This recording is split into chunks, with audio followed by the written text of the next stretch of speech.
Boa tarde a todos, né? A Candomblé atrasa sempre um pouquinho. Hoje nós estamos aqui, né, nesse domingo maravilhoso, essa casa lotada de gente para ver o Dumeri lá do Babá Quequerê dessa casa, Alessandro de Oxóssi, que tomou o IG aqui com a gente e está aqui levantando a minha bandeira, né? Junto comigo, uma luta danada que o Candomblé sabe, todos aqui que estão aqui sabem o que é, né? Então, meu filho, essa cadeira é sua. Você completou mais 7 anos, você trouxe ela e ela é de Oxóssi.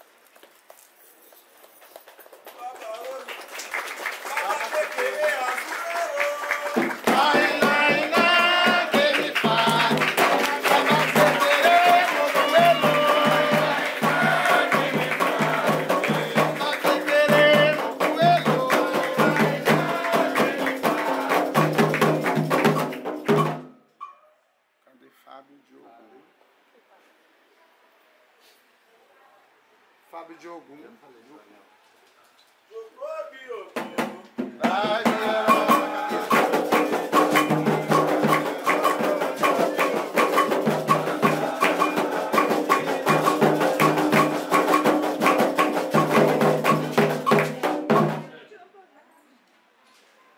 Tá me chamando? Meu filho, aqui está o peso da sua vida. Né? Cadê os filhos, seguidores do Fábio? Palmas para o Babalorixá Fábio.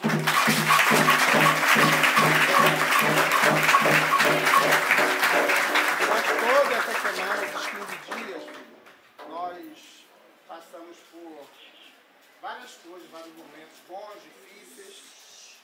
Mas ser Babalorixá babalorixá, filho, não é profissão, tá? Tem que ter mais amor, né, do que para qualquer outra pessoa.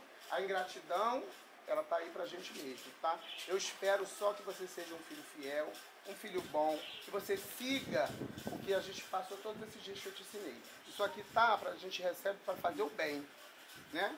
Se você fizer o mal, usar para fazer o mal para algum filho de santo, para alguém, não é comigo que sou o babalorixá seu, é com o seu orixá e com a sua vida. Todo mal é dividido em algum tempo da vida, tá?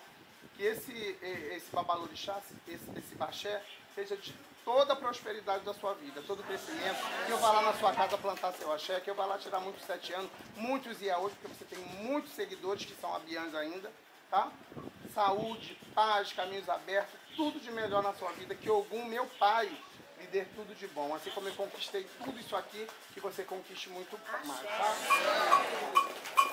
Ah, já acabou esse tempo, mas você trouxe uma coisa que tá antiga, né? Mas aqui eu achei lindo, né? Receber um anel da obrigação de 7 anos, tá, meu filho? Isso aqui representa o elo. Anel é o laço, é o elo, é a união da sua vida com o Ogum e com esse baxé que você está recebendo, tá? E Rosemary Ventura. Ojocobi.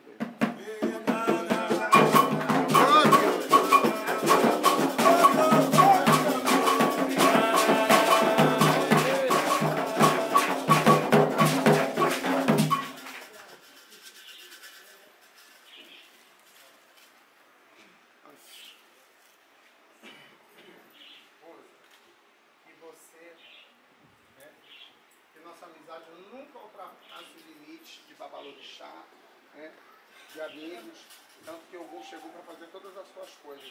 Ogum disse que você seria filha dele, né? Mas não existe Ogum sem eu, pessoa, André, né? Então, que tudo que você passou, que tenha sido um reinício, que tenha sido um recomeço, tá? Que Oiá lhe dê tudo de melhor, porque você também tem seguidores, você sempre teve o caminho para ter seguidores, né? E dentro do meu axé, para ser babalorixá e alorixá, nós temos que ter Ibaxé. E dentro do meio lá que eu estou entregando o poder da sua vida para controlar tudo na vida dos seus filhos para o bem. Porque você é uma pessoa boa de coração, você é o que pode ajudar, você ajuda, né? E é isso que o orixá gosta, é por isso que você está sempre progredindo. E o que mais Inhança tem que te dar é saúde e vai lhe dar.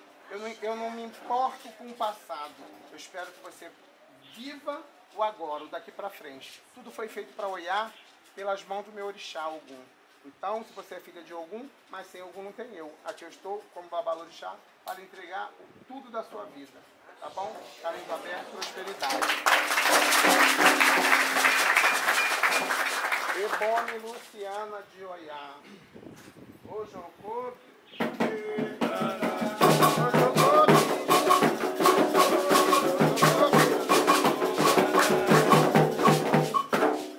Luciana de Oiá, né?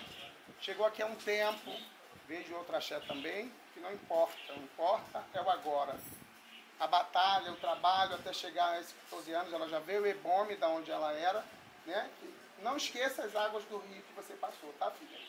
Onde você encontrar seu babalorixá, bote o ori no chão para ele, porque ele iniciou, lhe deu 3, lhe deu 7, né? Alguma coisa fugiu do controle e você parou aqui. Eu acho que aqui possa ter que o caminho mudou, mas você é uma Ebome, né? Quem está vendo vê que ela não tem cargo de alorixá, é Ebome dessa casa, tem uma vida de trabalho, não tem tempo muito de vir na função, mas a casa de Candomblé tem que abraçar você como você é. Você não pode largar o seu trabalho, que lhe toma todo o tempo, e vir para a função. Você não vai aguentar trabalhar no dia seguinte.